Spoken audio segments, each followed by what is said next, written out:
right, somebody asked me this question a while ago, and I've gotten a lot of questions about being a sleep technologist, so I'm going to try to answer them for you today. So I have been a sleep technologist for over 15 years. Back when I started, I was not registered or certified because it wasn't a requirement then. Like, they wanted you to get registered, but you could still work without it. So that's what I was doing for all those years. And I worked as a regular night tech, I worked as a scoring tech, I worked as a home scoring tech, all without being registered. But times have changed. So now you do need to be certified or registered to work as a sleep technologist. And the reason is a lot of a few insurance companies will not pay for the study if the tech that runs it is not certified or registered. So now I am registered. I got registered 5 years ago. Yeah, 5 years ago. I did take the test before, back in the day, twice, and I failed it. But 5 years ago when I took it, third time's a charm, passed it with flying colors. So yeah. A little about sleep tech, which is also known as a polysomnographic technologist. They help evaluate and treat sleep disorders such as narcolepsy, and then the most common one is sleep apnea. And then if you don't know what that is, just go look it up. I'm not going into that. Maybe another video. If you do not like nights, this career path is not for you. Most sleep technologists work at night. There are daytime positions, but they are far and in between, and most of those you have to be an experienced tech, so you've got to have some nights underneath your belt. So, you know, if you're not a night owl, this ain't for you. Keep it moving. All right, so how to become a sleep technologist. 1, high school diploma. You have to have one. 2, you have to enter into some type of training program. There are many places out there that offer it, anywhere between on your own type deal, 6-month programs, all the way up to a 2-year program, which you can get your associate's degree in it. I did the 6-month program, and for me, like, I had already had experience, so I just thought that was the fastest way for me to just get through it and be eligible to take my test. So I went that route.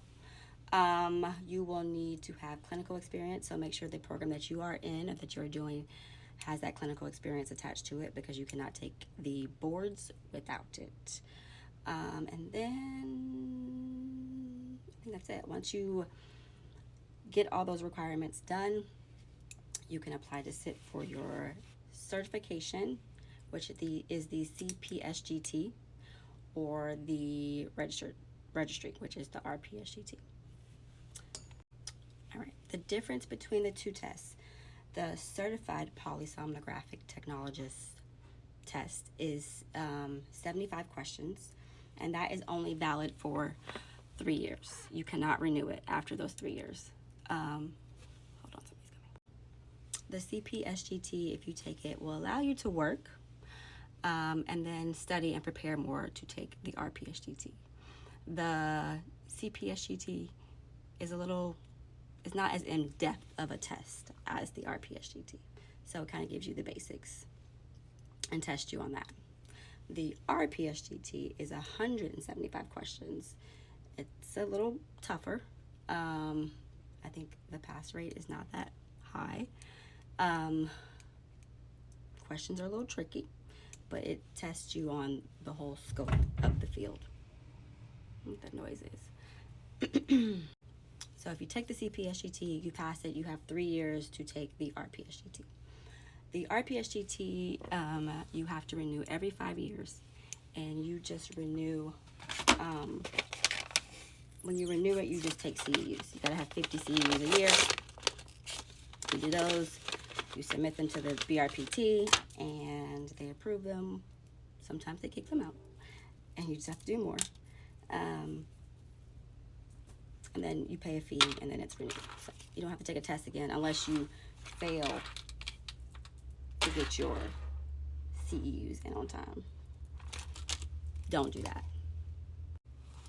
How much do sleep techs make?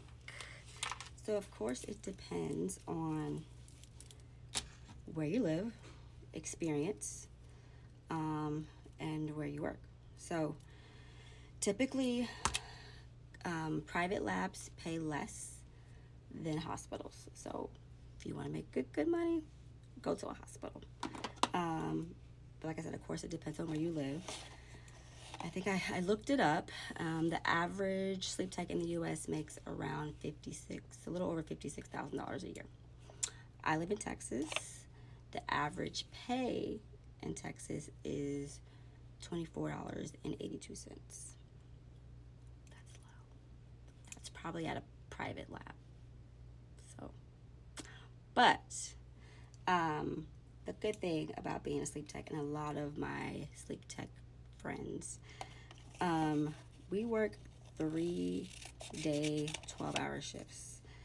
A lot of the techs, not me, because I just can't, they work 2 jobs. So they do 3 shifts at one lab, and then they do 3 shifts at another lab. So they work 6 nights a week. Doubles your salary. So that is a route that you could take.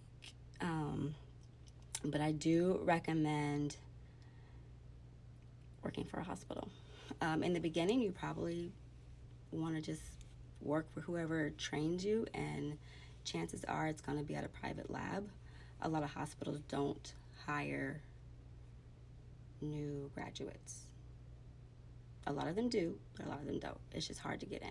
So just know when you start off, you're going to be at the lower end. Now, you got to put in your time. So let's go into some cons on being a sleep tech. Cons of being a sleep tech. A lot of labs, not all of them, but most of them. Of course, you work nights. That could be a con, that could be a pro. I'm a night person. I don't like working days. I don't like getting up early. This is my thing. But it goes by patient ratio. A lot of the labs do. So if patients don't show up, you ain't got nothing to do, so you have to go home. That is a con, a big con, because you go home, you don't get paid. Now, if you are at a lab that is very busy, the chances of it happening are very slim. There are times of the year where it can get really, really slow. Typically around this time, the holidays, because kids go out of town. But a lot of times we do have a load of patients because everybody has met their deductible and they're trying to get this sleep study. And sleep studies are expensive. Very, very expensive. So, I mean, it's a pro and con, like I said. So you always have to have that backup, that PTO. A lot of times you have to use your PTO to make up for your missed days. Also, around the beginning of the school year, if you work at a kid's lab, because what do kids do when they go to school? They get sick. And you cannot come in here with a little green runny nose to do a sleep study, because it ain't gonna work out. So we try not to do studies on sick kids. So that is a con. Otherwise, like I said, I've been doing this for a while. It works for me. I don't mind it. It can get a little repetitive at times. Definitely who you work with matters. You are in a room with these people for 12 hours. So that can make and break how you feel about it. But a lot of techs work by themselves. I have worked by myself. I don't like it. Thank God where I'm at now, I do not work by myself, and it's a lot better. And my time is running out. So if you have any questions, let me know.